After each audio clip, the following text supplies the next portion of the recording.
Hello everybody, and welcome back to another video. This one is going to be the History of Call of Duty Part 2.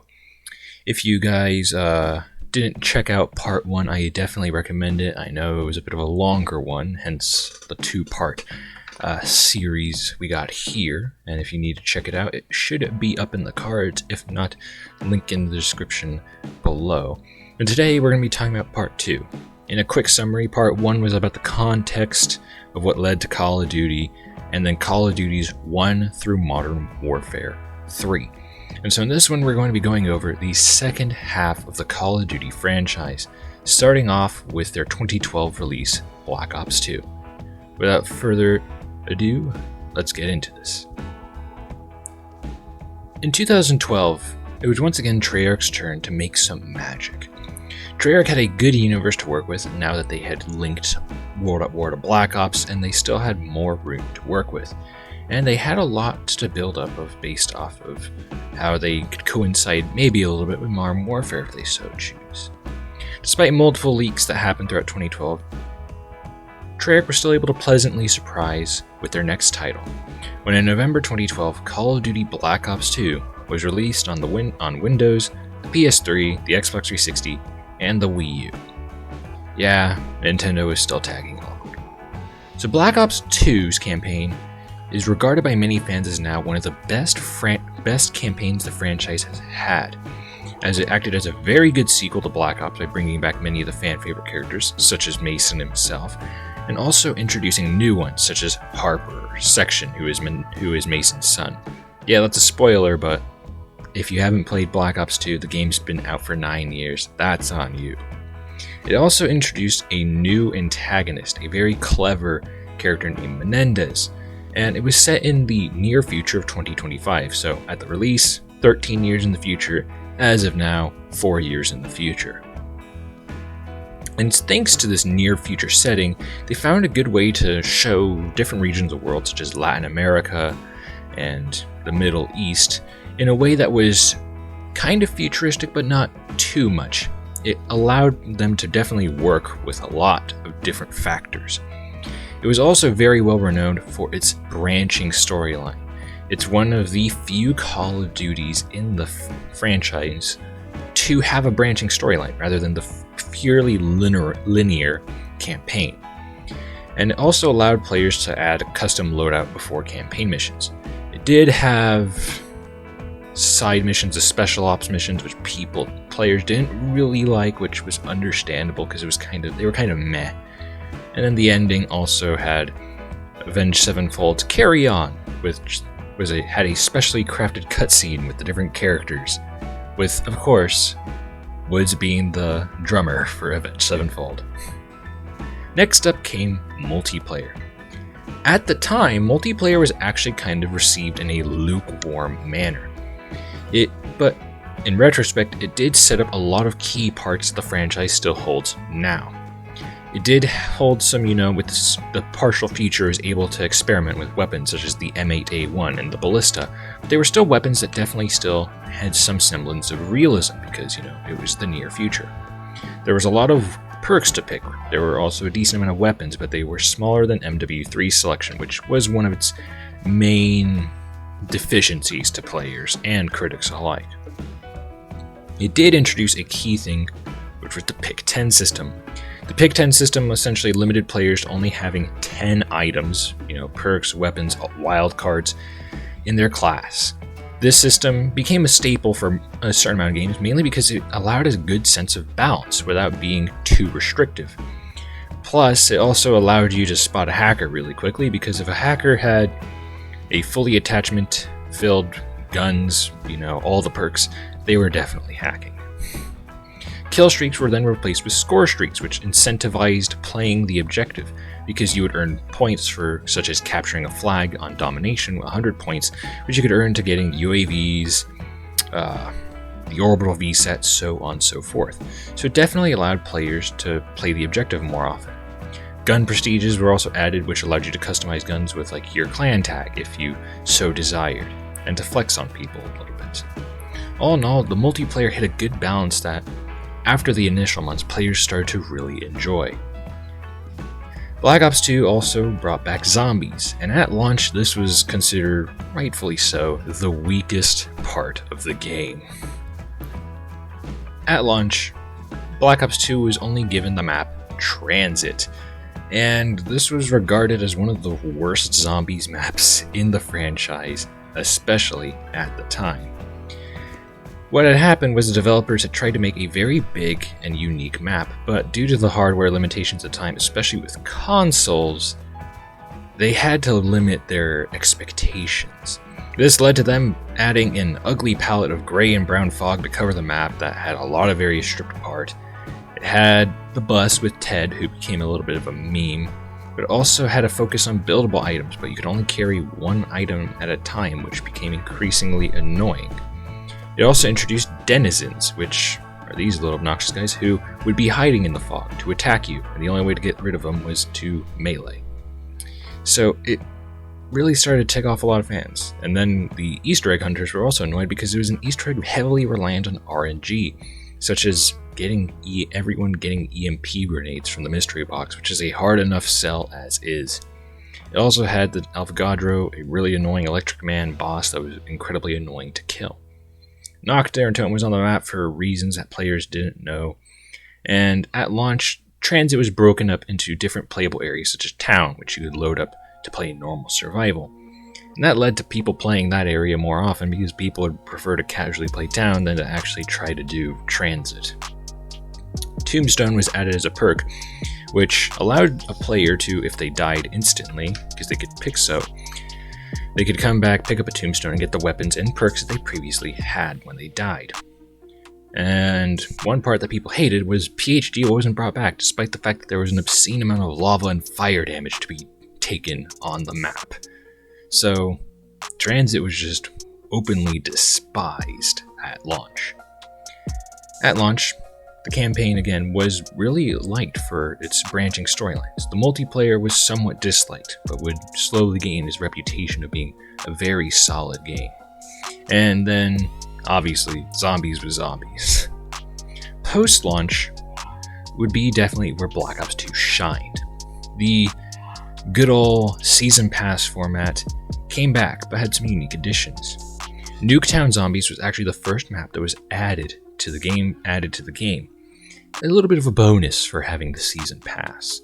And it was a pretty solid map. It was what happened to Nuketown after the map itself in Black Ops, minus the fact that it was also kind of hard to survive on because all the perks were RNG based. So sometimes you literally get Pack-a-Punch round 5 and then you'd end up getting Juggernog round 20 if you didn't die. The first DLC pack, called Revolution, added 4 multiplayer maps to the game. It also added the game mode Turn to Zombies and the map Die Rise, which was okay. Some people enjoyed it, some people didn't. A lot of people didn't enjoy the RNG of elevator perks. Yeah, the perks were in elevators, and where they spawned was a random dice roll. Though the Wonder Weapon, the Slickifier, was liked before it was patched. It was also the first time in Call of Duty's history that a weapon was added after launch, and this was the Peacekeeper SMG AR hybrid right here. Never before had any weapons been added to the game, a COD game, after its release, until the Peacekeeper. And so this was a new precedent. The Peacekeeper was also a very good gun at that, so people really actually enjoyed being able to test it out. With the DLC, it was a bit of a snag. It kind of felt like it, especially considering the other content within the DLC. Turn was just gun game and zombies, and Who's Who was added in Die Rise, and Who's Who is just a much worse quick revive. Lots of people ended up just not enjoying Who's Who. Right there, this glorious perk. Yeah, and so DLC 2 then came afterwards, obviously, the Uprising DLC. While DLC 2 came out, there was also the introduction of personalization DLC. For the first time ever, players were able to buy camos for guns. These would include eventually camos such as the Pack-a-Punch camos for zombies, or like the original Pack-a-Punch camo, and other such, customizable things like calling cards, camos, even reticles, if it was so up to you. The Uprising DLC held one of the most enjoyed zombie maps alongside 4 pretty solid multiplayer maps. Mob of the Dead. To this day, Mob of the Dead is still incredibly loved by the zombies community in Call of Duty, as it's Alcatraz, zombies, a pretty memorable crew, the introduction of the Warden, a very memorable zombie boss, the electric cherry, which gave you, when you reloaded, you would shock any zombies in the immediate area. It just had a lot of good mechanics that people enjoyed.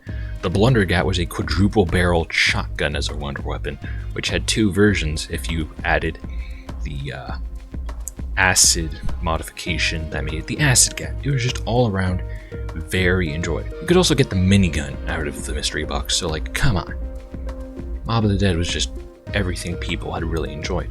But it was also the first map that was developed by a slightly different segment of the Zombies developers than the original director of Zombies, who had, prior to that point, made pretty much every single map from World at War up to Die Rise. And this would kind of be important because it started to signal a shift in the Zombies makeup, especially within Treyarch. DLC 3, called Vengeance, would then add more multiplayer maps, and the map Buried, which continued the plotline from Die Rise. It was a pretty solid map. It had, a character named Leroy, which could help you out in certain areas of the map, depending on what items you gave him. Paralyzer wonder weapon that would slow zombies down before killing them. It had the perk Vulturade, which allowed people to see through the walls, perk locations, weapon locations, the mystery box location, etc. It allowed you to just kind of see what you needed to, and also pick up items such as money or ammo off the floor. This DLC also added a Zombies exclusive weapon, the Raygun Mark II. And the Raygun Mark II was just a 3-round burst, precision-focused raygun. While the original raygun was area of effect, this one was a precision-based one. And it was also pretty well liked. With this DLC installed, it actually patched and added the Raygun Mark II to all the other maps in the game, so it wasn't just exclusively locked to Buried. People could then enjoy the raygun on any map they wanted. Though the Easter egg for Transit did have two endings, lots of fans didn't fully enjoy it, mainly because it was a bit of a hassle, and there was also this nav card Easter egg that dealt with Transit and Die Rise, and since those two maps weren't too enjoyed, kind of just stuck out and didn't feel right. The final DLC for the map, though, would be Apocalypse, which added 4 more multiplayer maps and one of the well-loved maps in the history of COD, Origins. Origins takes place in World War I, with the Germans tempering with stuff they shouldn't be tempering with, but also adding the younger version of the original crew that everyone had enjoyed so far. It brought back old weapons that people enjoyed, such as the MP40, and added new mechanics, such as the Wonder Fizz, which is essentially just a mystery box of perks. It streamlined the buildable system from previous areas. It added elemental stabs and a way to upgrade them. It added the Panzer Soldat, right here, this glorious robot man trying to kill you on round 8 and every 3 rounds after, and he would destroy anyone who didn't know he was coming. In the end, though, it was just a really well-liked map, and the Easter egg would also very much be enjoyed. And with Origins, that original style of Zombies would essentially be nailed into its coffin, as the director who had been in charge of Zombies for that point finally left after Buried's release. And so a new era of Zombies was being heralded in, especially with this new dynamic shift. By the end of Black Ops 2's lifespan in 2013, it had gone from that mediocre reception that it was originally characterized by, to a game that was well loved by just about everyone who played it. Players had fallen in love with the players, the characters, the plot, the zombies, even if some of the maps weren't as good. And the multiplayer, league play, all these different factors got players to really enjoy it.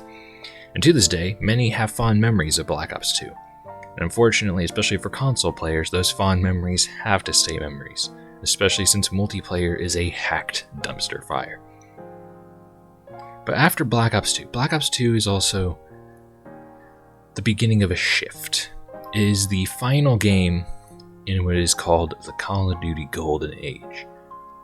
And with the next game, you'll start to see why. In 2013, Infinity Ward was once again up to the plate. They had to make another Call of Duty as the relentless cycle of Activision having to release COD every year continued. Unknown to them, this would be a pretty pivotal year in the franchise's history, especially as things would go on. Infinity Ward was still considerably weakened from the whole fracturing that happened during the Modern Warfare 3 development cycle, and so during the development of the next Call of Duty game, they also got slapped with another hurdle. They had been developing, for the most part, the game for the PS3 and the Xbox 360 generation. Then all of a sudden, they were slapped with the Xbox One and PS4, and they had to develop a Call of Duty for those two consoles as launch titles for the 2013, launch window, the brand new generation of consoles, and by extent, some new generation, new PC power. So it was forced to develop for a multitude of platforms, which kind of made it have a tougher situation as well by the fact that since they had concluded the MW trilogy, they had to make something new. So November of 2013, Call of Duty Ghosts was released on time for Windows, the PS3, the new PlayStation 4, the Xbox 360, the Xbox One, and the Wii U, still holding on. After an advertising campaign that gave us Fish AI, yeah, that was an actual part of advertising, they had finally released the game. Starting with the campaign, it was the first attempt at trying to make a new story universe since technically World at War in 2000, since Modern Warfare in 2007, because after that, we had only seen the Modern Warfare trilogy and the World at War / Black Ops series, so it was the first time for years that there was a new storyline being built. This was hampered though, because due to the name they picked, everyone had assumed that Ghost, the beloved character from Modern Warfare, would be coming back. Instead, it was a completely different plot line with in the near future, again, dealing with the Federation and, a space weapon called Odin, the new faction called the Ghost trying to fight the Federation, and a cliffhanger ending that was never actually finished. The ending was a cliffhanger hinting at a possibility of a Ghost 2, but that never happened, and we'll talk about that. The campaign was largely forgettable. There was a bit of too much a focus on the dog mechanics that many players felt was just not necessary. People didn't really enjoy having to deal with Riley in certain part of the mission. And Rourke was also a forgettable bad guy.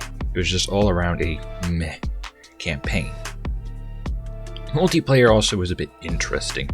It came back with a resurgence of quickscoping since the snipers were actually pretty solid. And it also added squad points, which it was a bit of a hint back to the Black Ops COD point system, but a bit more non-linear, because in Black Ops you still had to rank up to reach certain weapons.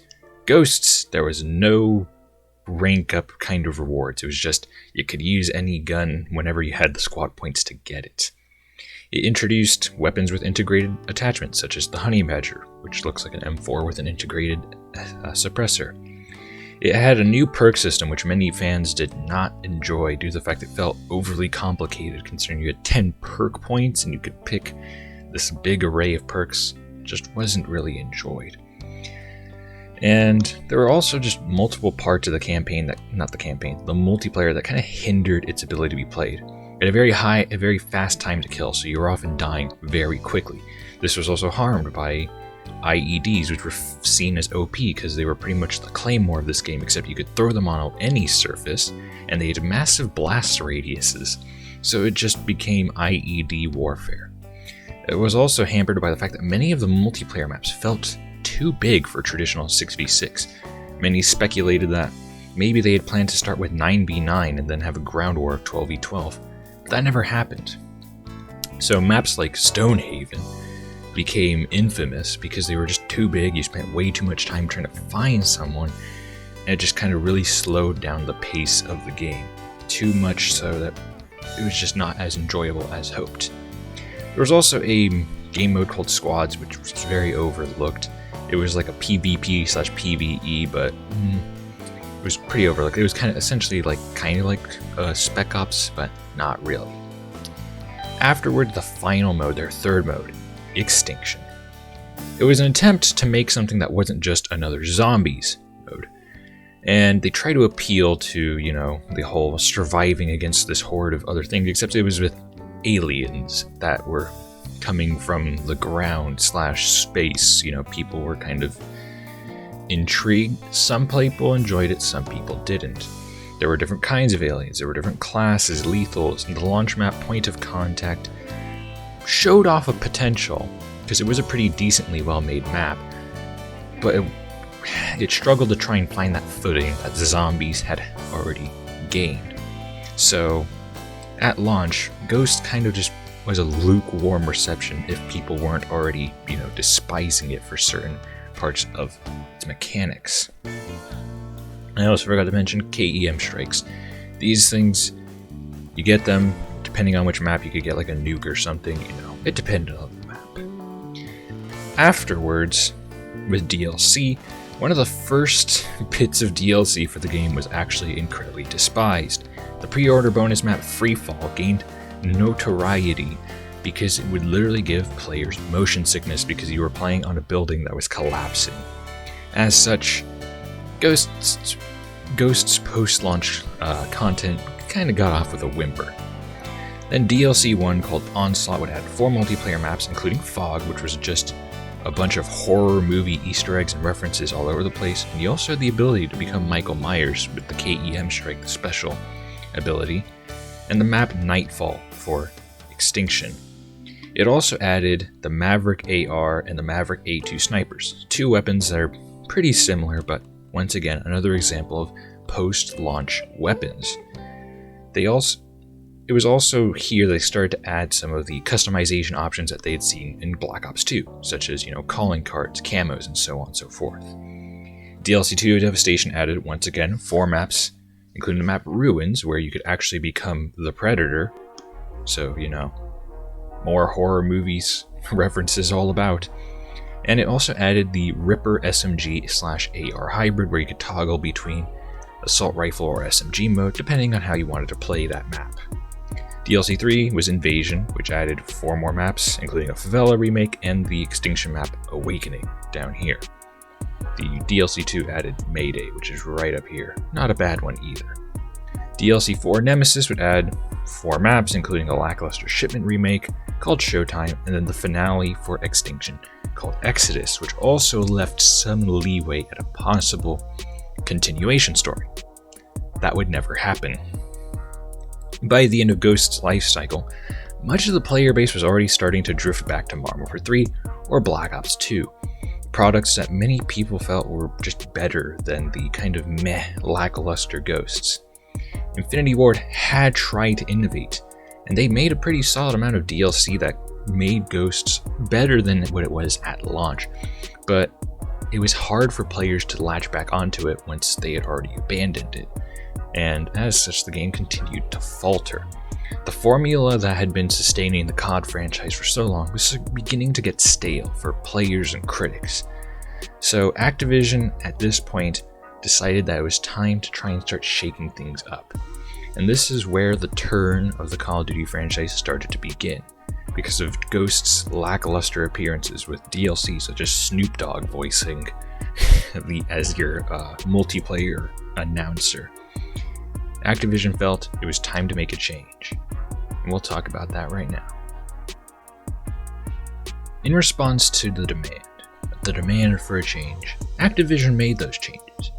In 2014, it was revealed that the traditional 2-year cycle of Treyarch and Infinity Ward would be no more, as Sledgehammer Games and Raven Software were tasked with developing the next Call of Duty for the late 2014 release window. This was a massive turn, because that meant it was no longer 2 years and we'd see a different, the standard 2-year cycle. Now it meant that with this new cycle, it was possible that dev teams would get essentially almost 3 years to develop their games. That might mean more polished content, that might have meant, a disaster. It was hard to tell. Sledgehammer was finally given their chance to become a forefront developer, though, rather than an accompanying developer, as seen in MW3's time. And they would kind of run with it, I'll say that. So, in response to also with how Infinity Ward had to juggle development for last gen and next gen, High Moon Studios, a smaller dev studio, was tasked with developing the last gen version for the Xbox 360, the PS3, while Sledgehammer Raven would focus on making the 8th gen console version, Xbox One, PS4, as best as it could be. It was rumored that a Vietnam-era game was actually in development during this time period, but backlash over Ghosts led to a change in direction, a new direction, an advanced direction. On the 4th of November 2014, a new, and in my opinion terrible, era of COD was born with Call of Duty Advanced Warfare. Released on Windows, the Xbox 360, Xbox One, PS3, and PS4. This was the first entry since MW2 to not be on a Nintendo console, which was probably a good thing. COD had decided to trade away the boots on the ground that had been so traditional for them, and had gone into a direction of exo warfare that they wouldn't look back on for a couple of years. Starting off with the campaign. The campaign is set in the future of between 2046 and 2051, so a pretty decent amount of time in the future, especially considering 2014. In an age where exosuits allowed for super strength and higher jumps that innovated warfare, that made it advanced warfare. The game's story was okay. It was pretty easy to see the cliches that were coming of Atlas being the super evil company that by the end of the first quarter of the campaign, it was pretty obvious that Kevin Spacey was going to be the bad guy. Come on, it was Kevin Spacey. What did you expect? The story did well in trying to introduce players to the mechanics, though. It acted as a pretty good segue for, letting people practice the exoskeleton movement of the game. But it was heavily hampered by its failure to convey emotion and to deal with just escape the cliches it was going for. And it introduced a legendary meme. Press F to pay respects. The glory of that meme, the tone deafness of Sledgehammer gave birth to an infamous meme, because it was literally the first mission that you witnessed your comrade die. And instead of making it a cutscene where the emotions would have been compelled, they instead make it a terrible interactive thing where you have to press F to pay respects to your dead comrade, and just completely killed the tone for many players for the rest of the campaign. And it's an infamous meme when people still use it talking about failure. Next up, because that's enough of roasting the campaign, multiplayer. Multiplayer would bring back the pick 10 system from Black Ops 2, and they made it the pick 13 variant because there was a lot more things you could mess with, so it kind of made sense. And it also very much showed off its EXO addition to EXO everything. Weapons were unique because it was a different era. They could kind of have that creative freedom. This included weapons like the Moore's sniper rifle, which is a one-shot railgun, or the EM1, which is literally a laser gun. A lot of grenades, new perks, and there was just too much EXO. Like, every ability had EXO prefixing it, such as EXO Overdrive, EXO Shield, EXO everything. It was just EXO. Score streaks were customizable, which was an interesting take, as you were able to load out your score streaks to essentially make them work differently depending on your playstyle, which was a pretty neat system at the cost of they would be more expensive to get. The multiplayer maps were decent. Some of them had to be made with the certain, desire to change the flow of the map, such as one map, I believe, you have to move from one half of the map to the next due to a volcanic eruption. Pretty solid. It kind of felt like they were trying to do some levolution, like Battlefield 4 had. And it also introduced probably one of the darkest parts about Call of Duty, the supply drop system. literal gambling over cosmetic items and weapon variants. The supply drop system introduced just the pure dice roll, getting elite legendary items out of it, ranging from things that kind of look tactical to things stupid like the Exo Clown right here. It was a weird time. They also added blatantly overpowered variants in the supply drops, such as the ASM-1 Speakeasy or the Baal Obsidian Steed, two weapons that would become just overly dominant in kill feeds, especially the Baal, which is where the game gained a nickname as Baal of Duty. The variants had literal buffs to damage and handling that just made it where you got lucky to get out of a supply drop because it was a pure dice roll and it was not worth spending your money on it, but people did. The final mode at launch was Exo Survival, a pretty overlooked mode because it was mainly survival mode from Spec Ops of previous years, but the very final map, Riot, if you got to the end of it, it introduced zombies. Yeah, you would have to reach like the very final 2 rounds of survival on the map Riot in order to see that they were doing zombies. Not a lot of people did that, so a lot of people at launch didn't even know that they were going to include zombies in this game. At launch, the game was actually praised for innovation and departure from the traditional formula that had been adorning COD since pretty much COD 4. The movement and kind of the multiplayer were the main praise points because the movement was so much different and allowed different playstyles, while the campaign was rightfully ripped apart for the predictable plot and the press have to pay respects meme. While many players didn't know where things were going to go, the game received pretty decent reviews. Just like with previous Call of Duties though, it was going to be the same old season pass system, but things changed. Prior to this, obviously, there was an exclusivity deal with Microsoft and Activision where Call of Duty would launch its DLC on Xbox consoles a month early before the PlayStation consoles.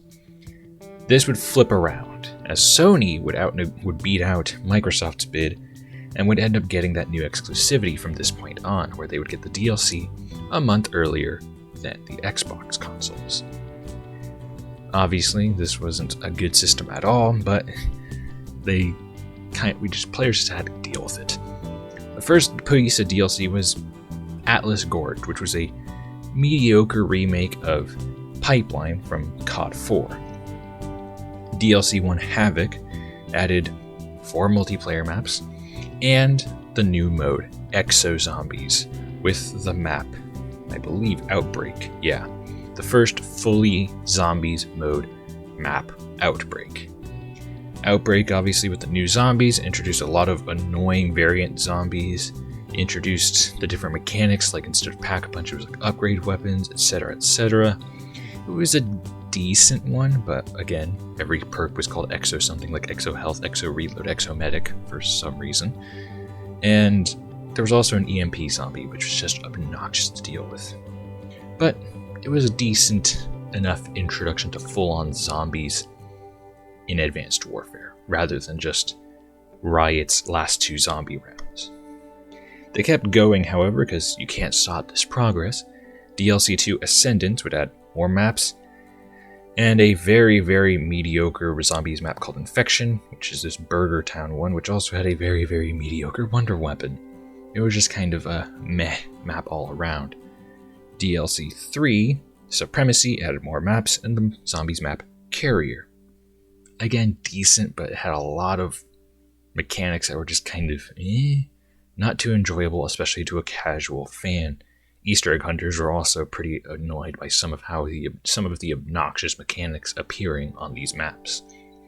DLC 4 Reckoning would add more maps for multiplayer, and the map Descent, which ended off the Exo Zombies, I believe, plotline for Advanced Warfare, and it would also gain a reputation for its meh boss fight. By the end of Advanced Warfare's life cycle in 2015, players had begun to see through the initial honeymoon phase blur of the new cycle. The initial joy of exo suits all over, the exo jumping everywhere, And it faded. People were seeing through that. They had seen just the beginning of over-the-top cosmetics, pretty mediocre to poor zombies, and overpowered gun variants that just wore players down, leading to another renaissance of older games that players just started to flock away from Advanced Warfare, especially towards the end and towards mid-2015. By that point in time, players were just anxiously awaiting Treyarch's next game because they still had the memories of Black Ops 2 fresh in their mind, and they were hoping for something new, but they were unaware of the can of worms that was going to open. In 2015, just about 6 years ago, if it's crazy to think about it, Treyarch got their first turn in the new 3-year cycle that had been born with Advanced Warfare. Lots of people had already been kind of getting tired of AEW and its insanity, and people were still remembering the success that was Black Ops 2 only 3 years ago. So there were pretty big expectations for what Treyarch had in store. On the 6th of November 2015, the next game was released, Call of Duty Black Ops 3 for Windows, the PS4, Xbox One, and god-awful ports for the PS3 and Xbox 360. I don't have any images here, but if you really want to look at how awful Black Ops 3's last-gen port was, you're not going to take a long time to just Google it, or heck, if you really want some, just watch, Merc Music's clips on playing Black Ops 3 on the Xbox 360. It is awful. I should know, I had first-hand experience because my brother was dumb enough to buy it.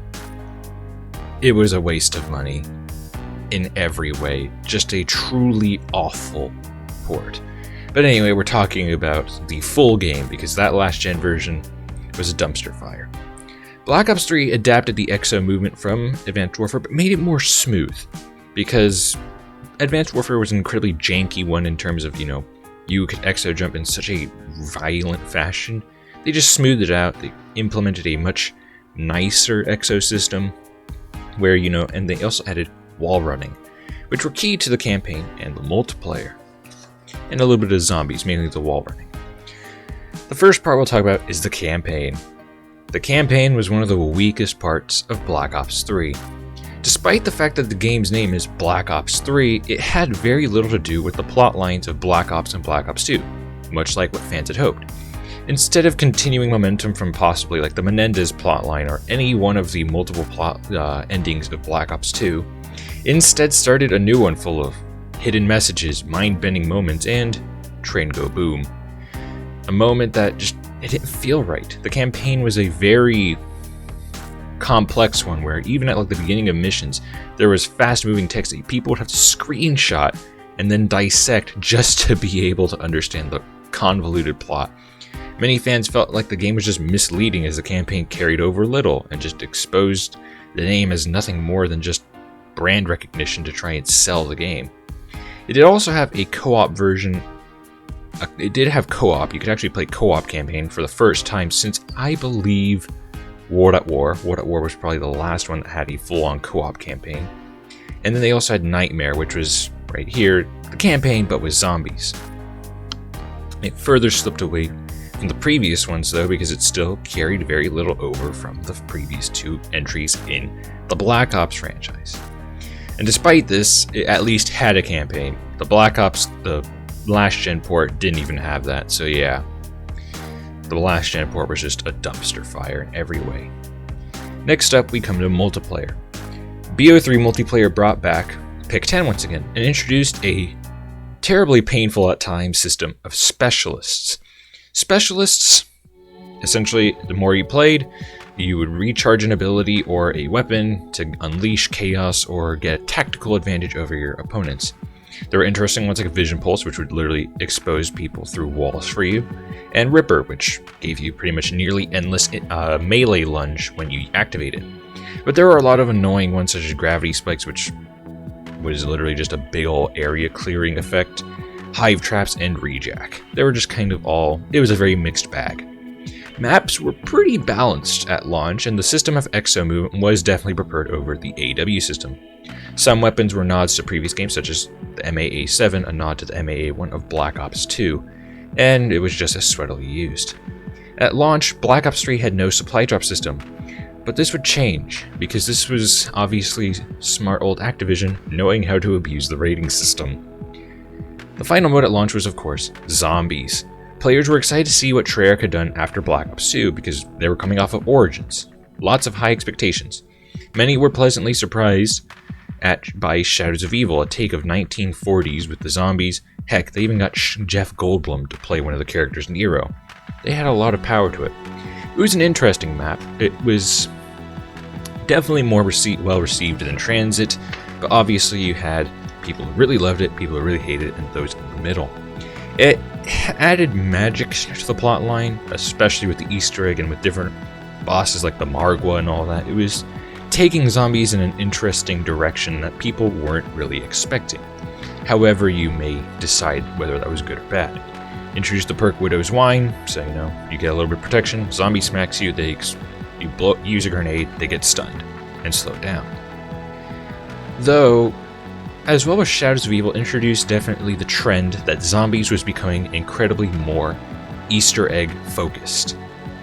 Shadows of Evil, it takes a long process just to even get Pack-a-Punch opened up, even in comparison to Origins where you had to turn on 6 generators.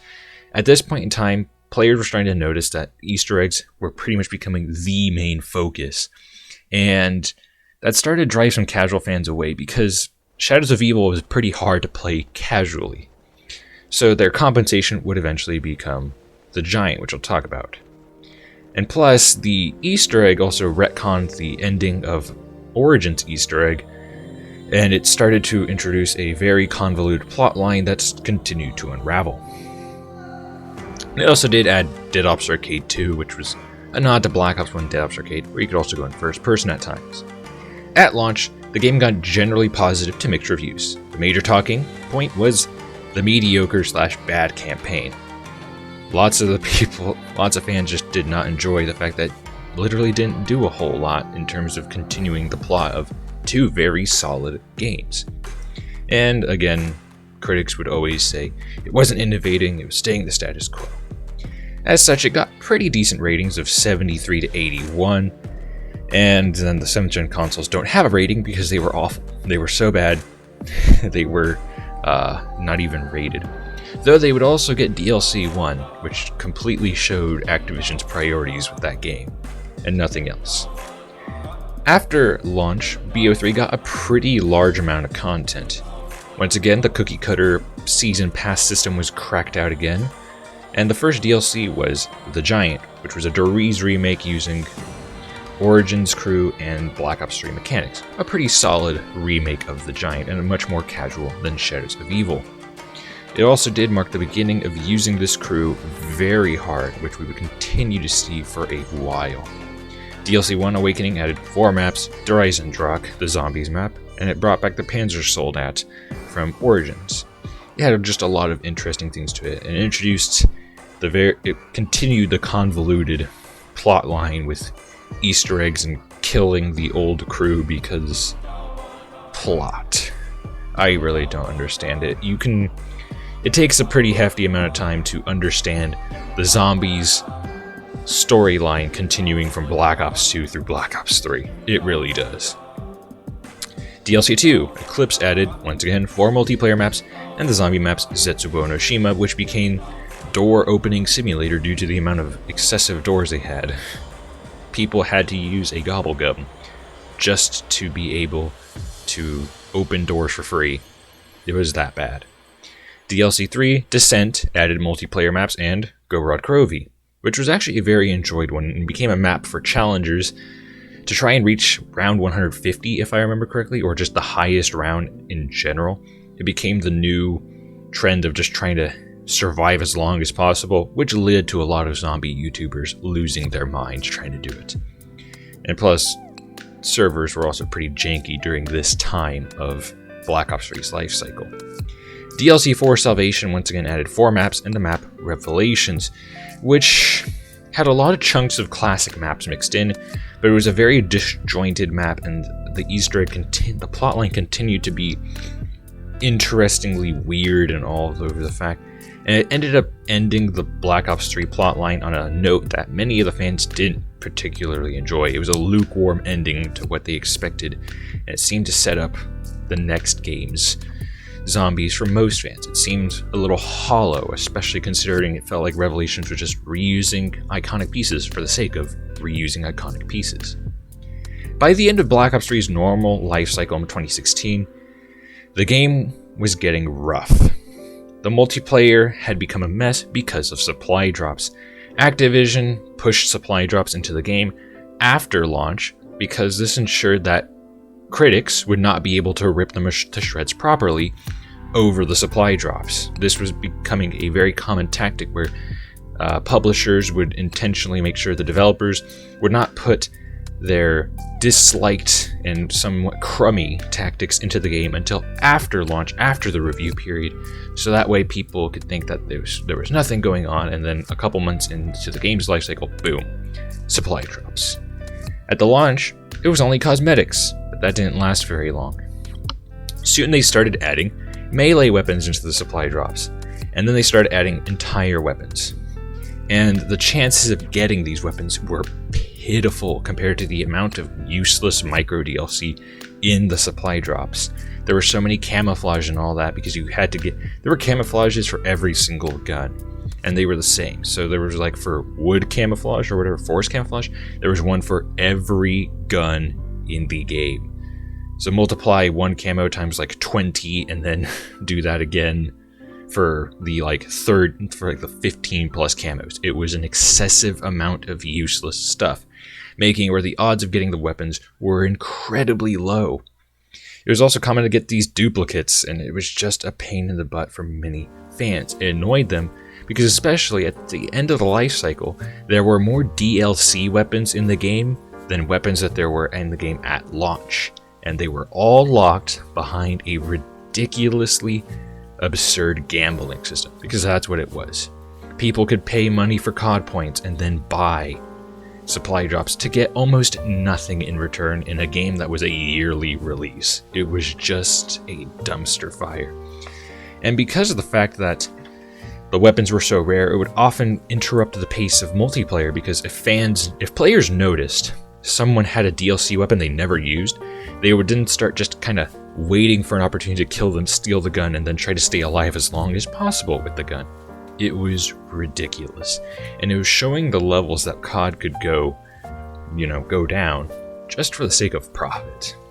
Zombies, there were no supply drops. There's gobblegums, which were a pretty interesting way of just, giving you an additional boost, like in plain sight, which made you invisible. And you didn't need to buy them. You earned pretty solid ones you could use just in the base game. And there wasn't a whole point of buying them minus getting maybe a good one like Perkaholic, which gives you all the perks on the map at once. So, gobblegums weren't really that bad overall. And obviously, the plotline of zombies was continuing to get convoluted and starting to make it even harder for casual fans to enjoy. In 2016, though, Black Ops 3 wasn't dead. After poor sales of the next game, which we'll talk about, Activision pushed Treyarch to release a zombies-only DLC in the middle of 2017.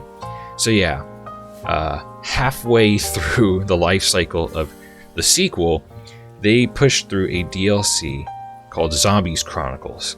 This pack was not included for Season Pass owners, so you can easily see why Season Pass owners were a bit bitter, because they paid $60 for a pass for all their DLC, and then there's this one that they don't get part of it. And it was also a pretty expensive pack. I think it was I do not believe it was $20. It was probably over closer to $30 or $40, so it wasn't cheap to buy this pack. This pack had 8 remastered maps from older Zombies games, those being the original 4 from World at War, minus Deriz because the Giant existed. The maps in Black Ops 3 with the original crew, aka all of them minus 5, Call of the Dead, and Dead Ops Arcade, and then Origins from Black Ops 2. The pack did sell well because it gave casual players a big opportunity to play their, product better than, having to play Revelations if they wanted nostalgia.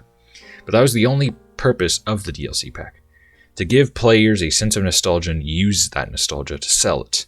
Because in reality, if you really wanted to play Kino der Toten, you were probably just as good off going back to Black Ops to play it, especially considering all the other factors that surrounded it in the campaign and multiplayer. By the end of Black Ops 3's life cycle, Call of Duty was starting to look at a very interesting shape. It was taking a form that not many fans were enjoying.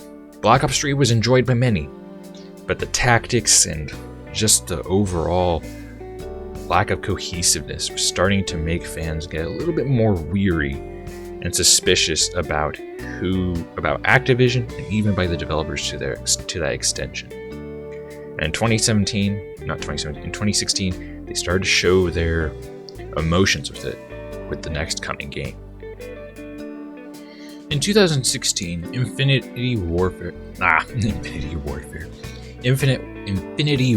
jeez, they made the name way too similar.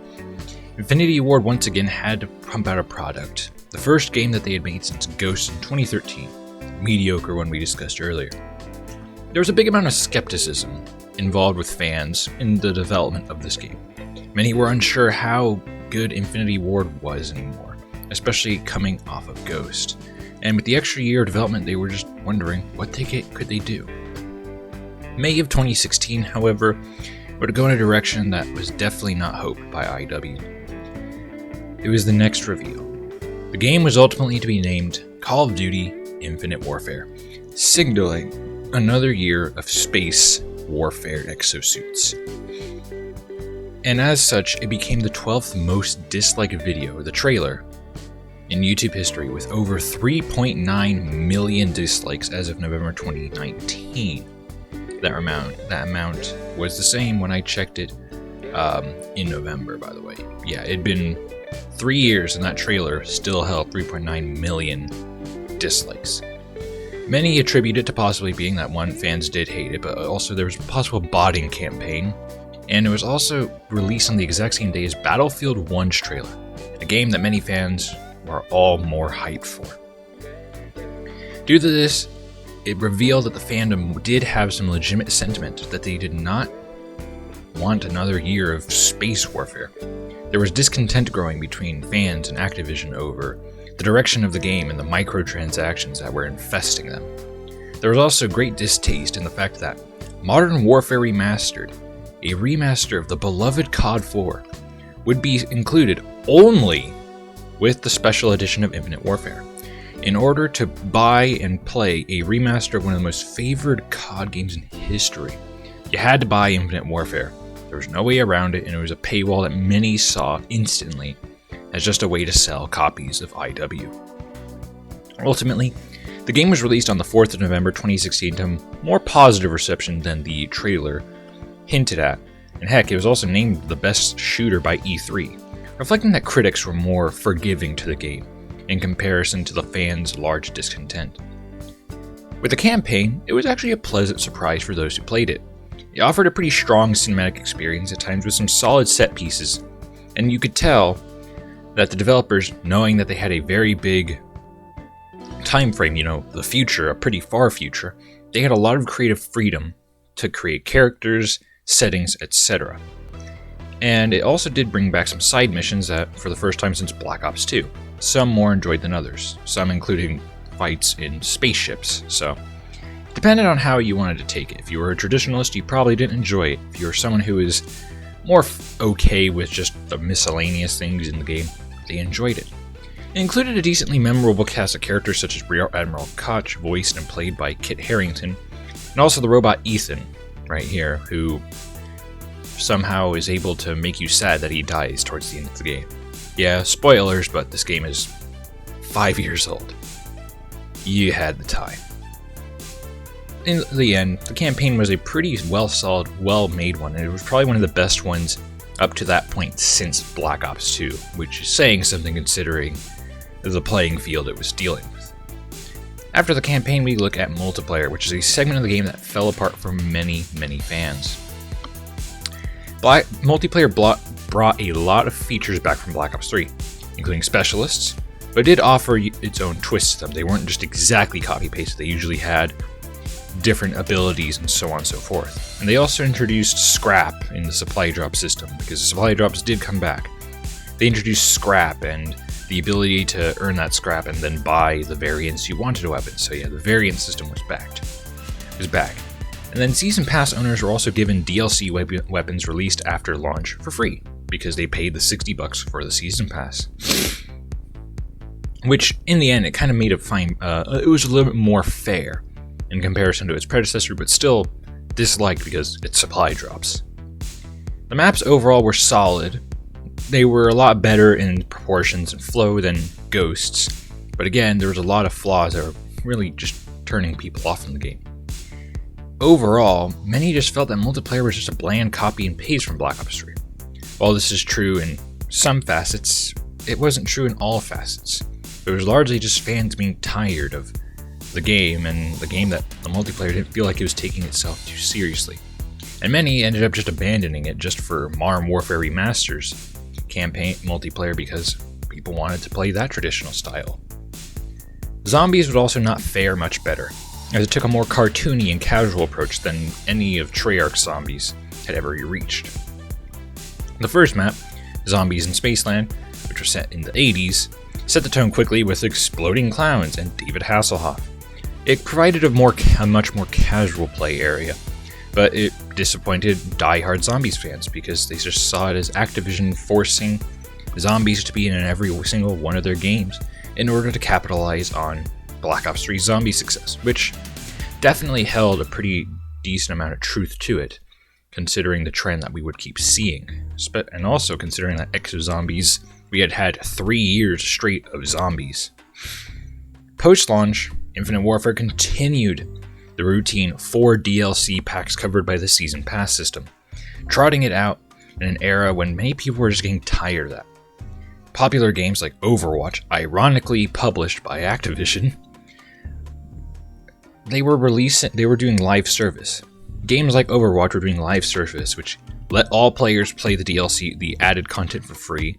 They did it every couple of months or even shorter time periods, which was much nicer than the couple of months to get a single DLC pack, nothing else for months. DLC pack, nothing else for months.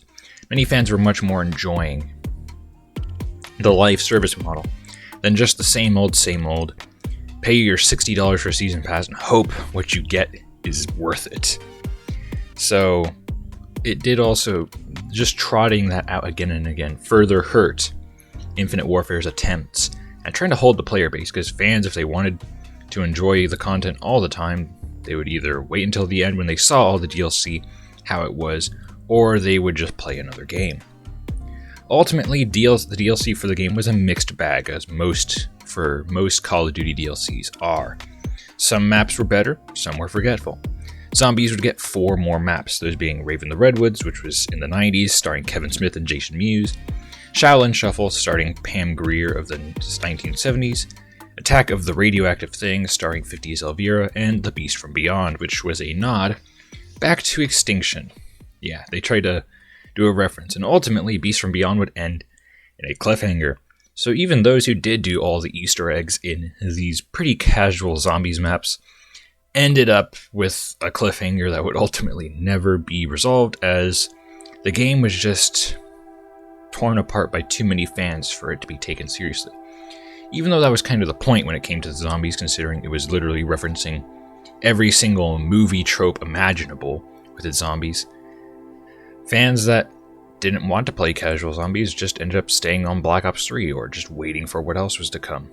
In the end, Infinite Warfare was just a complete and utter just mixed bag. It shined in some parts, but it was often overshadowed by just the tiring of the fan base, of the futuristic setting, of the supply drops, of the constantly getting zombies, and just not being able to take the game as seriously as it once used to be.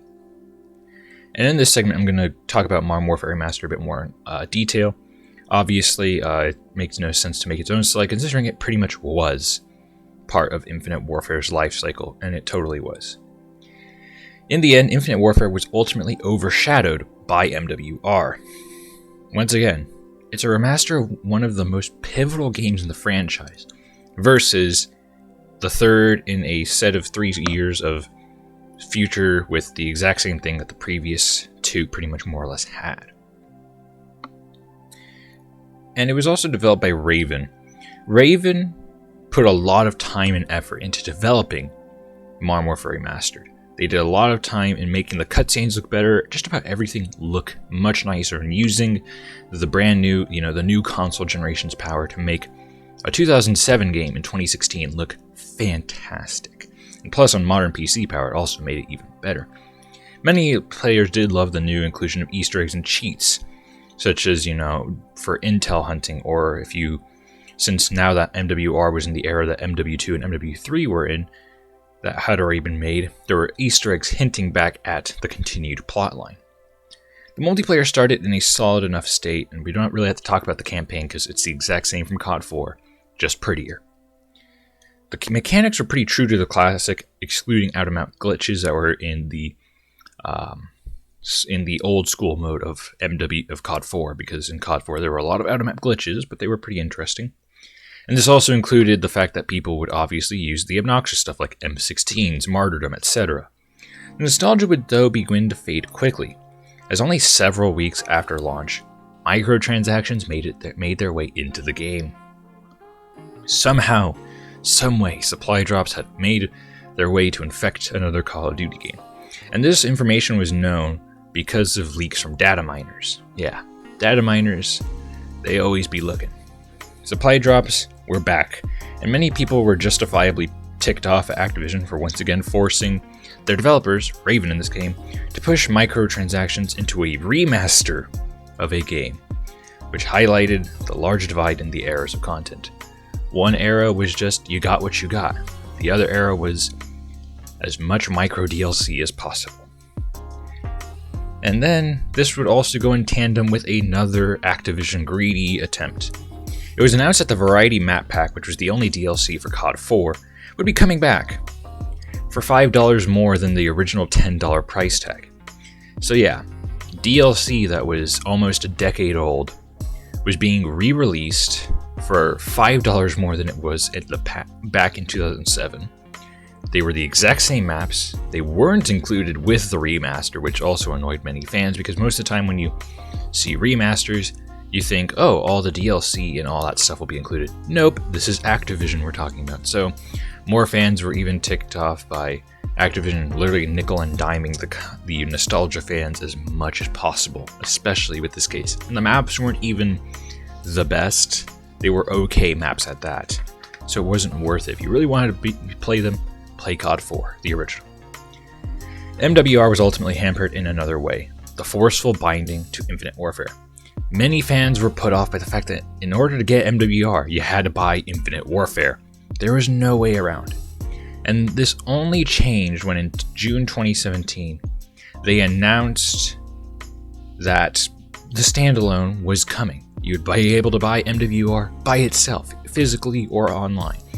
So several months after launch, finally, MWR would get a standalone, which relieved a lot of fans, but annoyed many because it took that long to just give up the monetization scheme. The whole, or selling copies of IW through MWR. MWR would ultimately prove to be an interesting spot in the franchise's history. It gave fans that much desired dose of nostalgia that could hold players over with the boots on the ground combat, but at some costs. The game ended up detracting heavily from Infinite Warfare, splitting that player base and making both games kind of feel empty at parts of the year. And many fans just played it over Infinite Warfare. While it was well liked, many did see what it heavily was. Activision capitalizing on the product that they wanted just to sell another, and then just adding micro DLC and other ridiculous tactics to try and get as much money out of the fandom. As such, the game sadly became much like the original COD 4 in the fact that its multiplayer player count just started to vanish once the sequel games started coming. Fans just started leaving, and it was hard to tell even how populated the game was anymore, because there's no player counts in this game. Yeah, after this game, Infinite Warfare and Modern Warfare Remastered, these were the games that introduced the lack of player counts. So you can't even tell anymore in these games, and the games since, if there's even people matchmaking, because it seems like the publisher Activision is too afraid to show that their product is no longer alive. 3 years had passed since Advanced Warfare, and finally it was Sledgehammer's turn once again to develop a product in this brand new 3-year cycle. Brand new. The direction of Call of Duty was once again going to make a change, just as it did with Advanced Warfare, but this time it needed to go back to boots on the ground. How else to do this than to just run it all the way back to pretty much how the COD franchise started, with World War II. And that's exactly what Sledgehammer did. On the 3rd of November 2017, Call of Duty World War II was released, giving birth to a game with one of the more generic names within the franchise. There was hype around World War II, especially due to how well they had done the trailers and all of that leading into it, the events leading into it.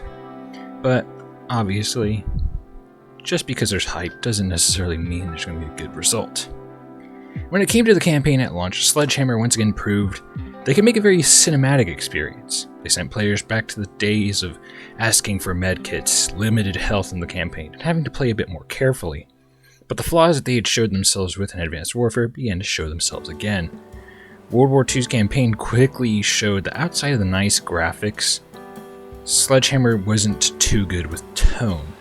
It was a very bland feeling campaign, especially because despite the subject matter, there was frequent moments where they just couldn't hit the tone right, ranging from immersion-breaking scenes like miraculously surviving a massive train wreck without getting hit once, or a concentration camp scene at the end of the campaign that they just could not convey the message properly because they were possibly feeling limited. It just didn't feel right. It didn't convey that attitude that you would think it would do, more like how Band of Brothers properly did it, you know? And it also ended a generic plotline that also had a pretty fairy tale ending because one of your soldiers, Zussman, who is Jewish and was sent to that concentration camp that your soldiers visit, you find him in the woods, it wraps around, you save the day, everyone in your platoon survives. There wasn't much actual loss. There was a backstory to your character that kept coming around and wanting to go back home and all of that, and it just ended in a very cliche fairy tale way that just didn't hit the tones that many were expecting from a World War II game, especially in the modern era. So again, the campaign had its moments, but just like how Advanced Warfare had press F to pay respects to weigh it down, this campaign had multiple moments that weighed it down. Multiplayer is where the game gets a bit more interesting. The game shook up the creative class system by introducing divisions to try and spice it up. It was well received by many, but also encountered many fair criticisms, such as certain classes being the only ones to have like suppressors. You can only use suppressors on airborne. No other division had it. Then their expeditionary had like incendiary shotgun rounds, which turned so many shotguns into downright cheap weapons. So it was just a very big mix of some classes had things that you really hoped would be on all classes, or no classes in the case of the incendiary rounds. They also moved away from Pick 10, which led to a balance issue as there was no limit on what you could constantly throw onto your classes, meaning that players were able to unlock the true douchebaggery of certain loadouts and such, including like Bren extended mags with requisitions, which literally allowed the player to, no matter how many times they died, their score would continue to rack up for a score streak, leading to where if you're playing domination, you can't be surprised to see a massive ball turret gunner, the most expensive streak in the game, get called in and absolutely destroy you because he didn't have to worry about dying and losing that streak. And it just it was up and down. It also introduced headquarters, an attempt to kind of make a social hub similar to Destiny's Tower from a couple years earlier.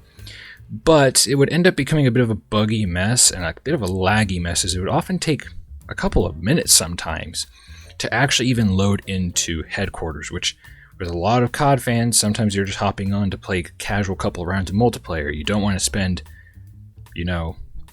a couple 5 minutes maybe waiting for your game to load you into the headquarters, which led to it eventually becoming an optional entry sort of thing. War was introduced as a mode, different from the World at War version, where it was a mixed mode objective, kind of narrative one, where depending on the map you'd have different objectives like blowing up artillery guns, or fueling tanks, or supporting the tank, which was actually pretty well received. It added some dynamic to it.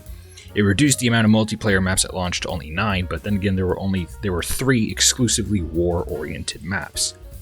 This did also include, for base game, the infamous Gustav Cannon, probably the worst map. It is the worst map in the game, actually. The worst map in the game, and one of the worst maps in COD since Stonehenge. It was just a cannon in the middle of the map with very little cover surrounding it, except for a couple of buildings where people could camp in, and it was just awful. And even on TDM, where your whole purpose is to find and kill people, you would end up just running the match round timer would end before you get the 75 kills to end the round. It was that bad. Nazi zombies also returned with World War II. Yes, they were using Nazi zombies, which, yeah, they were being bold. It provided a gruesome twist to the zombies, especially in contrast to Infinite Warfare's more whimsical zombies, where the zombies looked incredibly gory and almost machine-like with some of them. A very, very big contrast from Infinite Warfare. The mode definitely had its merits, especially having an interesting cast which included Ving Rhames, which, if you don't know who he is, he's the Arby's commercial guy. He was one of the voice actors for the crew for World War II Zombies, as well as a pretty decently compelling plotline, even if it started out in general with the generic Nazis tinkering with things they probably shouldn't be. The mode did have glaring issues though with its mechanics, especially when it came to its unfriendliness to even moderately moving around, considering some zombies were just jump scare zombies. They would spawn in the middle of where you're walking and smack you. And if you've played zombies before, you know how easily that will just down you. And it also included the armor, which was a good addition until you realize that every single time you broke armor, you'd have to rebuy it, and the price would raise ridiculously until late rounds you would have almost a 15,000 point cost just to buy armor. It made it really brutal, which was harder for later rounds and harder for Easter egg hunters who just wanted to complete the maps. And Easter eggs were also a bit arduous at that. They were definitely more towards the Black Ops 3 level of dedication you needed, but it was just painful to do some of them. At launch, despite the rocky parts, World War II did prove to be a commercial success. It ended up the highest grossing console game of 2017, making $1 billion by the end of the year. Its reviews were generally positive, but post-launch content obviously counts as well when you're talking about the entry as a whole. It once again trotted out Season Pass, the same old 4 expansion system for $60, and fans are still getting tired of it. It was 2017. How much longer were we going to get the same old Season Pass system when so many other games were employing nicer systems that were definitely worth the bang for your buck? Supply drops made their way into the game once again, and later into Zombies, where the content was cosmetic only. For real this time. It wasn't until they started adding DLC weapons that you could buy through collections or occasionally get through the supply drops that it changed, but even then most of the weapons were kind of mediocre anyway. So this was probably the most balanced supply drop system to be introduced in a COD game. It would also get that nice reputation with it because you didn't have to spend money to get these, even if it was obnoxious getting 20,000 pistol grips. Yeah, it's an exaggeration, but the pistol grips were obnoxious. It was also very well supported with other events that coincided with seasons. There was a winter event, there was a St. Patrick's Day event, there was a summer event. World War II was, at that time, the most actively supported Call of Duty game post-launch, because even nowadays you can hop onto World War II and check the collections. You can see just about every single event they had, and there's a pretty sizable amount of it.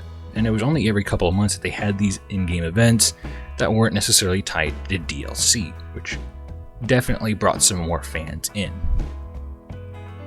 In a quick summary, 4 DLC packs were released. Each had 3 multiplayer maps, 1 war map because they had to keep supporting that new mode, and 1 zombies map.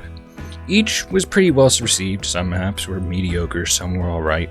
None reached Gustav Cannon level bad, but some definitely tried to compete with it, such as Dunkirk. And then they also added Shipment 1944, a reference to the classic Shipment from COD 4. As each Zombies map was released, however, the reception started to grow worse with each one in the process, mainly because casual play was kind of hard to do on some of these maps, and the Easter eggs started to get even worse. And some of them were reliant on obnoxious mechanics or even textures that sometimes wouldn't properly load. Yeah. So, unfortunately for you, if you really needed to look at a map, but it was continually pixelated no matter how long you stared at it, you were kind of stuck. By the time World War II had finished its life cycle, in 2018, many had come to regard it as just mainly a stopgap game. It was trying to appeal to what the fans wanted, a return to boots on the ground after 3 years of exo jumping everywhere. But ultimately it did lack the identity that people had hoped it would have. It was just too bland to many people. It just kind of made a mark, but not a big enough one. It couldn't figure out what it wanted to be besides another World War II Call of Duty. But the multiplayer became more memorable for its shortcomings, and Zombies ended up just being another one that was regarded as just an attempt for Activision to milk the die-hard zombie community. World War II was my most played COD to date, minus Black Ops 2. So I can definitely, agree with the sentiment. It tried pretty hard to be its own thing, but it just couldn't reach the potential it had. It was held back by multiple flaws that were happening at launch and just could not outgrow them, especially in regards to zombies and multiplayer. And then, with Michael Condrey, one of the founders of Sledgehammer, leaving Activision in December of 2018, the identity of Sledgehammer reached the same point in which the game had reached. One that was unsure, especially in regards to its future. With the end of one life cycle came another, and Treyarch was up to deliver Call of Duty 2018. Treyarch was coming off of one of its most popular games in the series so far, so fans were expecting a lot in regards to this new game. The news came out that the game was slated for an October release, which was the earliest the franchise had ever had a release. This came with some hype, but it also began to falter when a lot of details started to come out about the game. Immediately, players began to tear apart its name. Black Ops 4, with Roman numerals that no one ever uses. It was just, what is this? This memeing would be surpassed, however, by the rightful outrage at the announcement that there was no campaign. Conflicting reports about the reasoning for the lack of campaign didn't help to ease suspicions. Fans were wondering, what? No campaign? How could you not have a campaign? This is Call of Duty. You've had a campaign since the beginning. Sure, not everyone plays the campaign, but it offers replayability. Why are you removing it? Give us an answer, Activision and Treyarch. That was pretty much what everyone was asking. Prior to launch as well, a new, say that with me, new Black Ops Pass was announced as well, but many just saw exactly what it was. Another season pass in an era of live service, but under a different moniker. And once you look at that advertisement, yeah, that's 4 zombies, 12 multiplayer, and 4 blackout characters. It's actually a season pass with less content, but we'll talk about that later. On the 12th of October 2018, the next COD was released, Call of Duty Black Ops 4, as I said earlier. Immediately, fans were critical of the lack of a campaign. They noted that it made shelling out $60 minimum, because remember, there's all the special editions, quote unquote. It made the game seem less worth that price tag. You now only had 2 modes compared to the 3, so it kind of felt like, well, shouldn't it be only $40? That was where some people were coming from. While there was a mode called Specialist HQ, In reality, it was just a couple of tutorials for multiplayer with a cutscene here and there to teach you how to use the specialists in multiplayer, and also had a kind of plot line that wasn't too good because, again, there wasn't really a dedicated campaign and there was just too little to go off of. And the lack of this campaign, the cutscenes, it made the game seem like a prequel for Black Ops 3, which made many players confused about what direction Treyarch was trying to go with this game. Because it was before the EXO movement, specialists exist, the HQ is a dumpster fire. What is going on with this plotline? It was bad enough Black Ops 3's was an enigma, now you have to figure it out with this game. Good luck. Multiplayer then came to be the focus, more or less. And it was a very divisive part of the game. Pig-10 returned, but so did specialists. Many were happy that Pig-10 was back because, again, that balances out classes more or less, but they were angered by some borderline OP specialists such as the obnoxious Torque, Barbed Wire, and Barricade that took forever to destroy, and really slowed down the pace of play. Fans were also given new operator mods, which were special attachments that were for certain guns. Many of them outright obnoxious, such as the Mozu Skull Splitter, Mozu being this little revolver up here, and the AA-12 strobe light. I know that's not the real name of the gun, I think it's the SG-12, but it's an AA-12 strobe light. The Skull Splitter made it where every headshot was instantly lethal. The revolver itself, the Mozu, was a mediocre gun. But now, if you got lucky to lock to the head with aim assist, you're instantly downing the person when you shouldn't be winning that gunfight.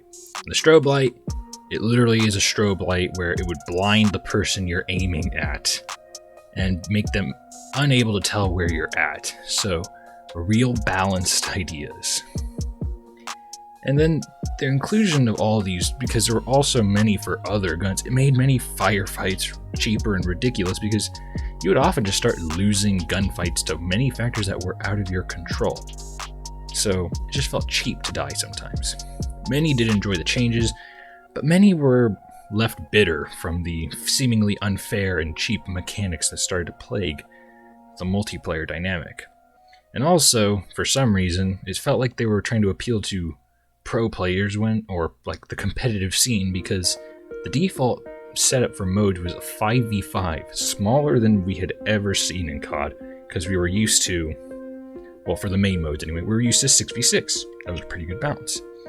Now it was a 5v5, and it made some of the progression in the maps, the play, feel slower than it already had to be. And just as multiplayer was divisive, zombies also became divisive. Black Ops 4 had the most zombie maps at launch with 3 if you didn't own the Black Ops Pass, those being 9, Voyage of Despair, Blood of the Dead, and a remake of 5 called Classified. 9 was liked due to its setting that allowed a considerably good mix of casual and, Easter egg hunty zombies gameplay in an ancient Roman arena, I'm pretty sure. Voyage of Despair was decent, but many didn't enjoy the tight quarters because it was set on the Titanic, so yeah, zombies on real tight quarters and hallways was probably not the funnest experience. Blood of the Dead was panned by many for being a mediocre remake of a beloved Black Ops 2 map, many of the mechanics displeasing a pretty decent chunk of the zombies community. The 5 remake, Classified, was ripped to shreds over its Easter egg, which was trying to reach round 150 without dying. Reaching round 30 takes long enough for lots of zombies fans, but to reach round 150 without dying, without your console crashing, or without the Activision servers losing connection to you. Yeah, because you had to have connection, by the way, in order for it to track your progress, because you wanted to level up. If any of those 3 things happened, you were just instantly bitter for probably a couple of days, because it just takes way too long, and it was just a dumb thing to try and get to a cutscene that is an Easter egg. Again, just really bad idea. Overall, many fans did pan the overall lack of cohesion with the plot. The game was trying to do 2 storylines, the Aether storyline with 9 and Voyage of Despair, Actually, no, flip that around. The Aether storyline with Blood of Dead and Classified, and the Chaos storyline with 9 and Voyage of Despair. Fans were wondering, why try to balance 2? Why can't you just pick one and go with it? Either the older characters and devote your time into making an array of maps to the older characters that you keep developing the plot off of, or use the new characters and develop that plot. Instead, Treyarch was trying to balance these two at the same time, which started to detract from some of the experiences that fans wanted to have. In place of the campaign ultimately came Blackout, which was the COD franchise's debut into Battle Royale. Many did enjoy Blackout. They liked armor, they liked the mechanics that seemed to really actually match the Call of Duty formula. It didn't feel like just COD trying to jump into Battle Royales for the sake of it. It felt like they actually put the time to develop the mechanics. Some mechanics, like inventory management, were the main detracting factors because inventory management could have been done better, but it was solid for what fans were expecting. The major issue, though, was that the player counts were heavily limited. You had to buy Black Ops 4 to be able to access Blackout. And to many people, when they were looking for a Battle Royale, they're not going to shell out $60 just to get to a Battle Royale. Many would prefer to play a free-to-play one, like Fortnite, which was, at that time, completely taking over our world. While the launch of Black Ops 4 was solid enough, post-launch proved to be a massive handicap. The Black Ops Pass introduced content via operations, similar to the seasons that Fortnite was going with, but the content was hard-locked behind that paywall, as well as a new Battle Pass system that also had where if you bought the Battle Pass, you could get more loot. It was just weird. It was a lot of feeling like Activision was nickel and diming. And supply drops would also make their way back, except in probably the worst version we had seen. At launch of the supply drops, or should I say reserve cases, it was a 1-item case. Yeah, at launch, you would only get 1 item per reserve case. Which makes no sense because of the amount of stuff that was being crammed into the pool. It was literally going to be impossible to get some of these items.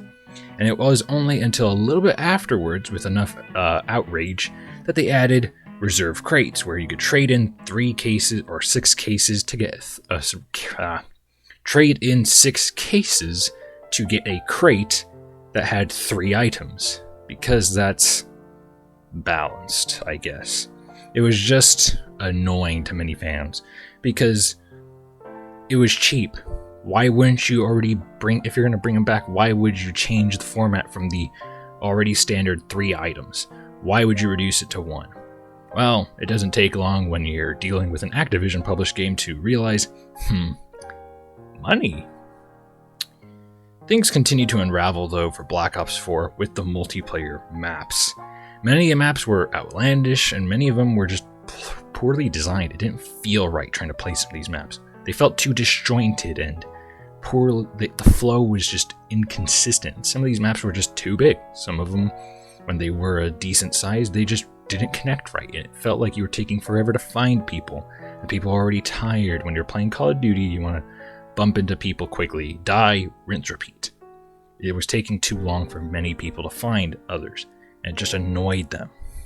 The other maps also tend to be remakes of old ones, so many fans started to grow suspicious that the game was just starting to recycle content from its predecessors, especially in the face how in many maps and zombies also started to become remakes of older ones, such as these two, the final 2 maps of the Aether storyline, Tag Their Toten, and I already forgot this one, but it's a Nuketown remake. This one's a remake of Call of the Dead from Black Ops, so fans were starting to get suspicious of just recycling going on. And they paid $60 for this, so last time people checked, they didn't want to spend $60 for recycled content. If they wanted to play those maps, they probably would have wanted to go to the older ones. By the time Black Ops 4 had finished up its life cycle in 2019, the reputation had become one of unbalance and recycling. The lack of campaign made the game's future uncertain, the inevitable end of support making it where any form of solo play was a long shot. And that's true. Without the campaign, once the people leave the game, there's nothing to do there. You can't go back and hop into a lobby because you might get into one whole lobby of TDM, and that's it. And there's no campaign to play and challenge yourself with. The game was riddled with messes and mistakes, and eventually the icon of Treyarch, David Vonderhaar, even left for a studio during a time during the Black Ops 4 life cycle. By the end of his life cycle, many felt cheated out of their cash, mainly because of the amount of recycled concepts and unchanged maps. They made it certain that Activision was once again taking advantage of nostalgia, the final state of Black Ops 4, their main evidence. 3 years of development once again come to a close in 2019. Infinity Ward responsible again for this year's Call of Duty. Many were skeptical of IEW's potential after the two mostly mediocre products that preceded it, Ghosts and Infinite Warfare. Many were also unsure of the direction the game was going to take. Many assumed modern thanks to the fact that World War II and Black Ops 4 set the setting of boots on the ground in stone. Many guessed, because it was the safe option, they were going to release Modern Warfare 4, a sequel to MW3 all the way back from 2011. They were instead surprised that, from the trailer, the game was actually going to be an alternate timeline. The game would officially become titled Call of Duty Modern Warfare, but mainly called MW 2019 just for ease, just to make it easier. The trailers highlighted an engine revamp, the first one that the franchise had seen in a pretty large while, and a bigger focus on realism. When the game finally launched on the 25th of October 2019, it was a pleasant, but also pained surprise. Aside from the title, that hints that Activision was unable to let go of old IPs, please just make a new franchise, a sub-franchise soon, please. The game proved to be a very solid one.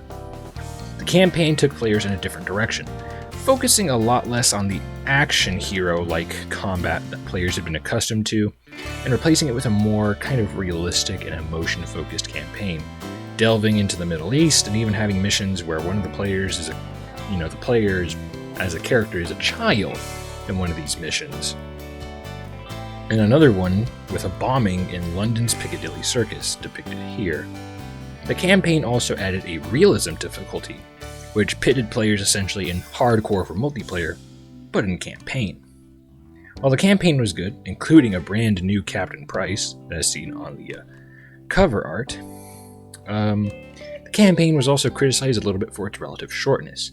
It's a pretty short experience. It's not like you're gonna take a couple of sittings to complete it. You could totally beat Modern Warfare 2019 in one sitting if you have the dedication and time.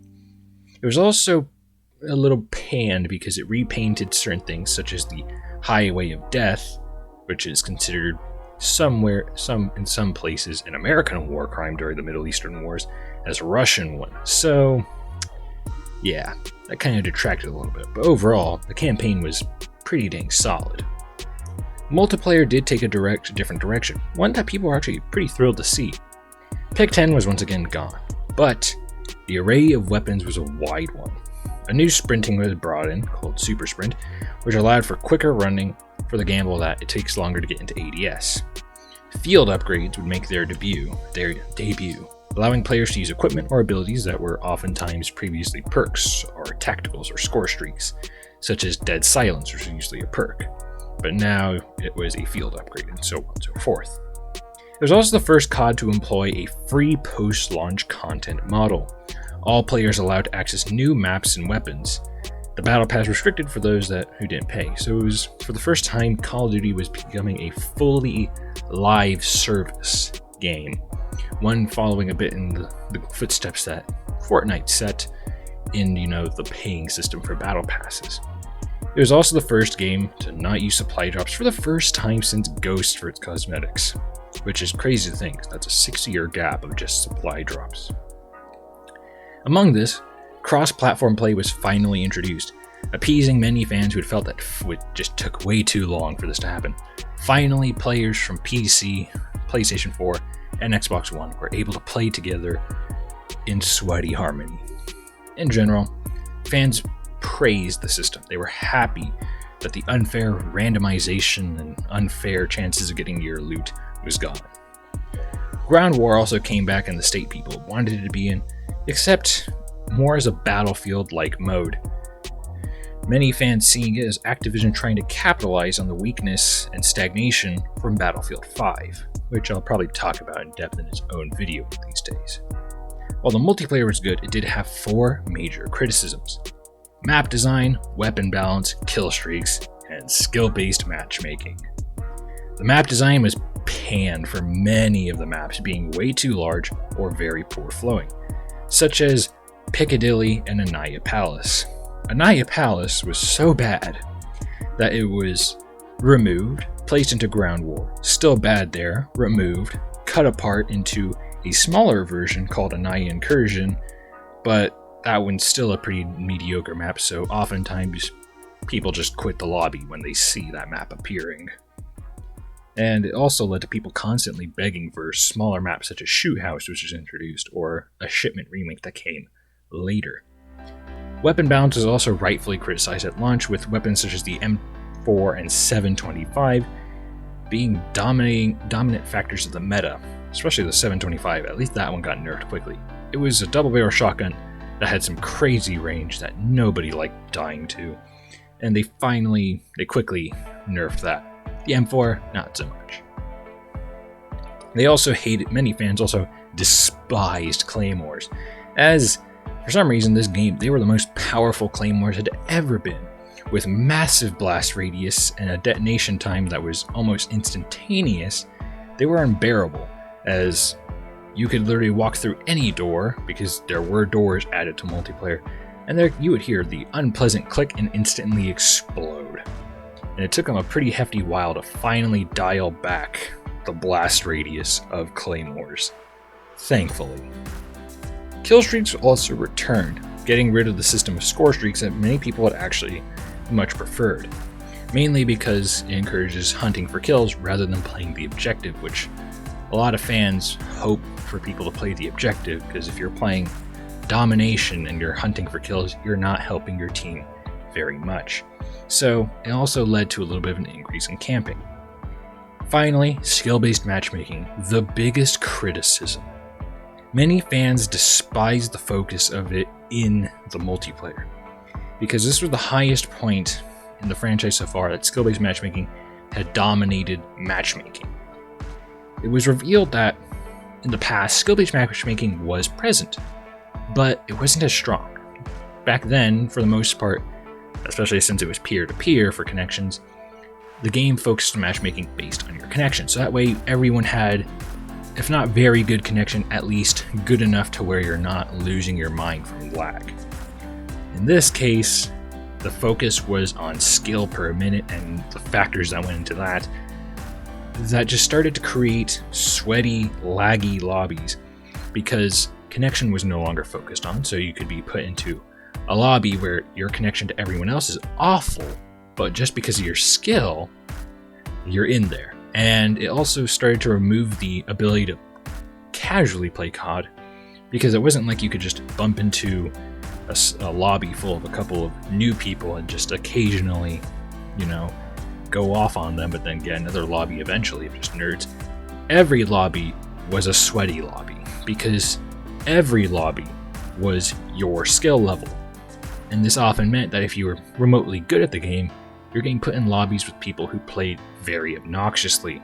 So many fans were complaining and asking, why is this in normal multiplayer? Why isn't there a competitive playlist where you enable skill-based matchmaking? Please. Unfortunately, this issue would never be addressed. Skill-based matchmaking remains in the game to this day. And it does repel a lot of fans. I took a massive break from this game because of the skill-based matchmaking. It is just not enjoyable some days.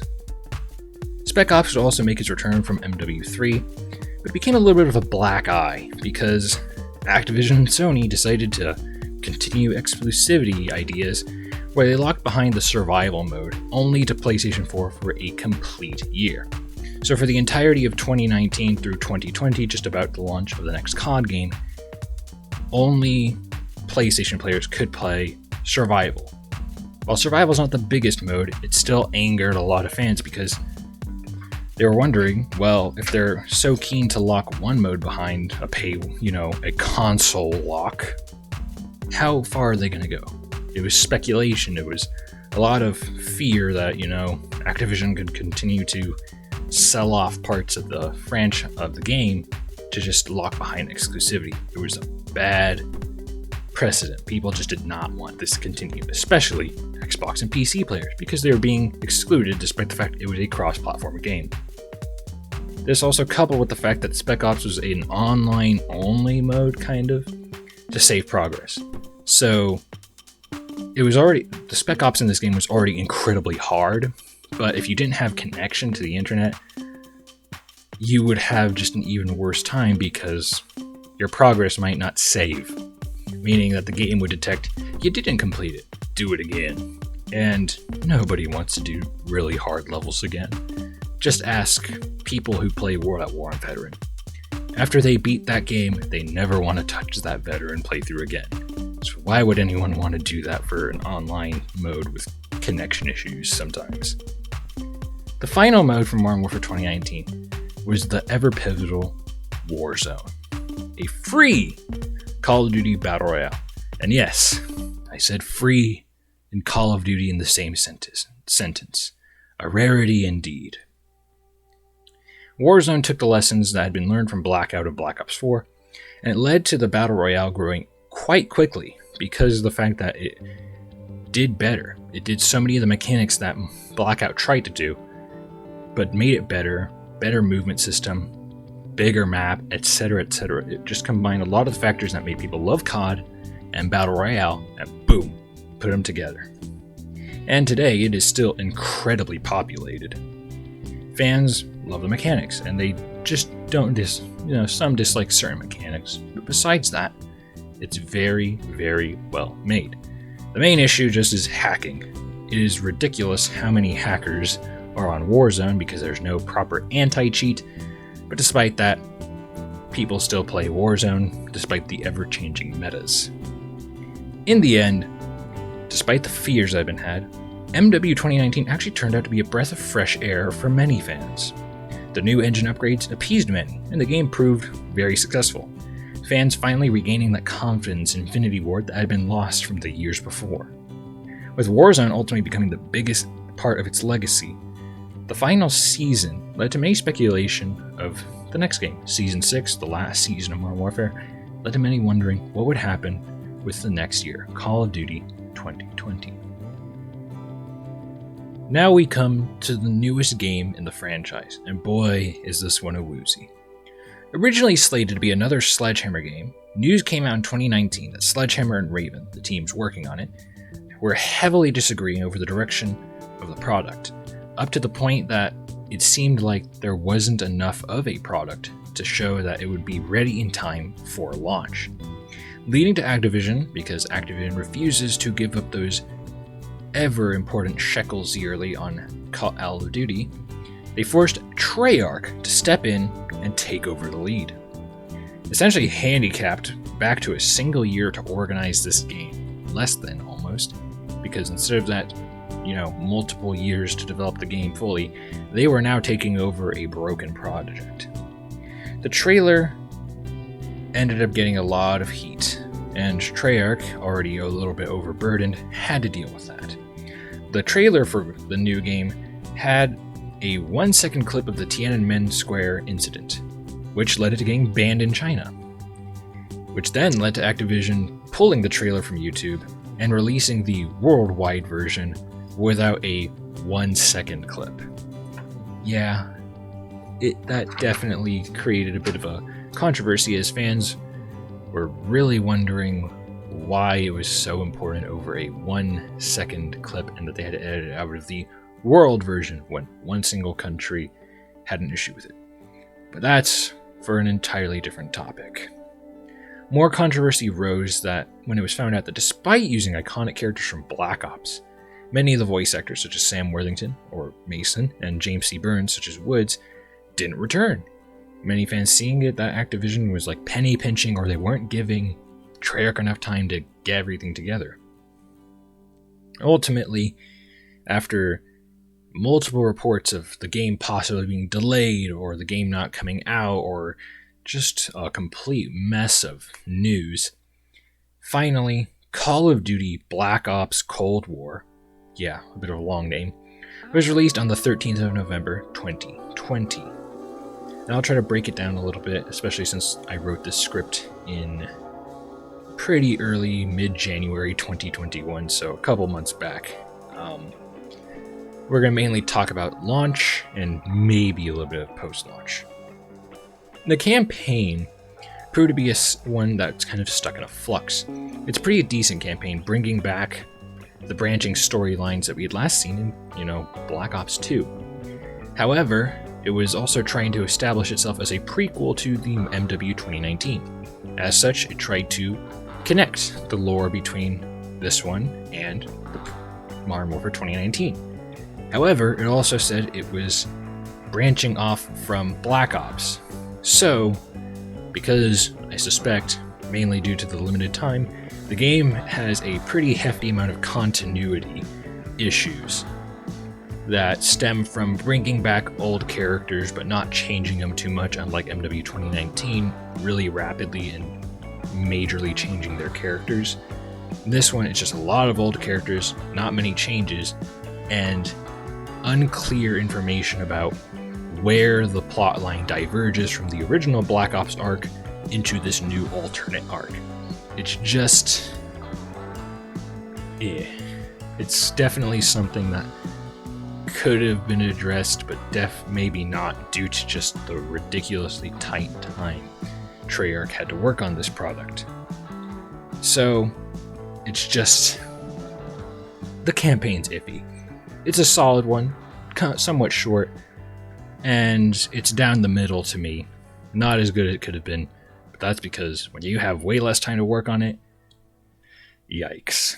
Multiplayer also definitely gained a bit of an infamy at launch. The game had a lot of bugs, by the way, at launch. A lot of bugs, a lot of glitches, and a lot of optimization errors, including the fact that it would literally crash people's consoles. It happened to me twice. Literally shutting off my console and having it turn back on again. Multiplayer brought back skill-based matchmaking, but to a higher degree than even Modern Warfare reached, which continued to take off more fans because skill-based matchmaking is not fun. And it's due to the fact that where it's stepping in, it's this weird hybrid between Black Ops 4 and Modern Warfare 2019 that just tries to do as best as it can. Overall, though, the multiplayer is kind of a meh. Brings back Ground War, introduces a couple new modes here and there. It just struggles to stand out on its own. Zombies introduce a new plot line, new characters, somewhat old characters being brought back, but not in the way that would seem kind of bad. They actually make a new plot line in a way you do make a new plot line if you're bringing back old characters. And so far it's been pretty good, with the launch map Die Machine being quite liked. Minus the obviously bugs and issues that eventually got patched out for some moments and not others. And obviously, since the game is still in the middle of its life cycle, I'm not really going to dive too deep. Maybe in a later point in time when I delve back into this one, once the life cycle is over fully, I'll actually be able to fully dissect it. But for the most part, I'm just going to say this game is right down the middle, garnering a lot of criticism directed at, I would hope, mainly Activision due to their refusal to move off of the yearly launch cycle.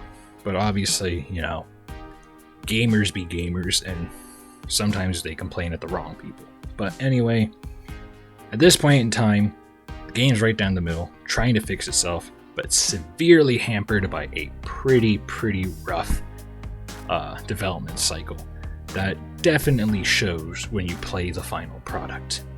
So maybe again, one day I'll break this down more, but for now, this is where the Call of Duty franchise reaches the present. A pretty rocky present. And here we are, the end of the history of Call of Duty so far. It's been a long one, yes indeed, and Call of Duty has progressed quite far from its humble roots in World War II realism from 2003, and now it is one of the biggest franchises in gaming, let alone just first-person shooting. However, the history continues to evolve and remain uncertain. Obviously, with Black Ops Cold War's interesting development cycle, we can only wonder what's going on. And as of the conclusion of this recording, there's already been news regarding Call of Duty 2021 being in an uncertain state.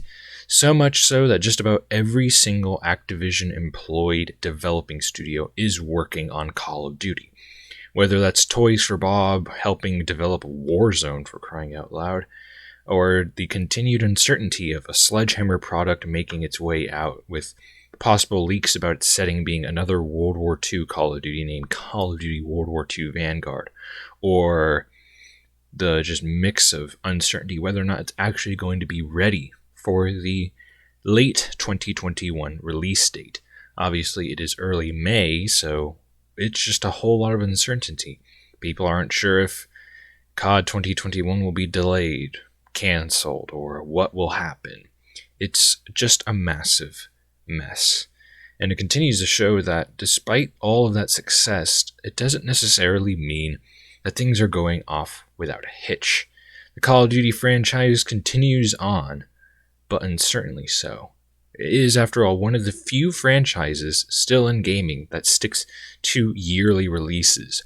And over the span of its history, and with other yearly release titles, such as, back then with Assassin's Creed, and to this day with the sports games like EA's FIFA, people are again wary of yearly releases and the quality it can bring. And so, the history of Call of Duty will continue, at least for the time being.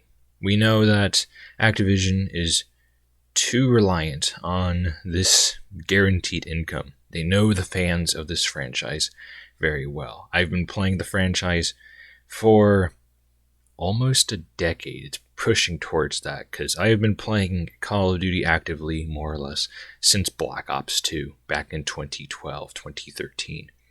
So I care about the franchise, but obviously its history is going to continue and possibly be rocky, dependent on how COD 2021 does.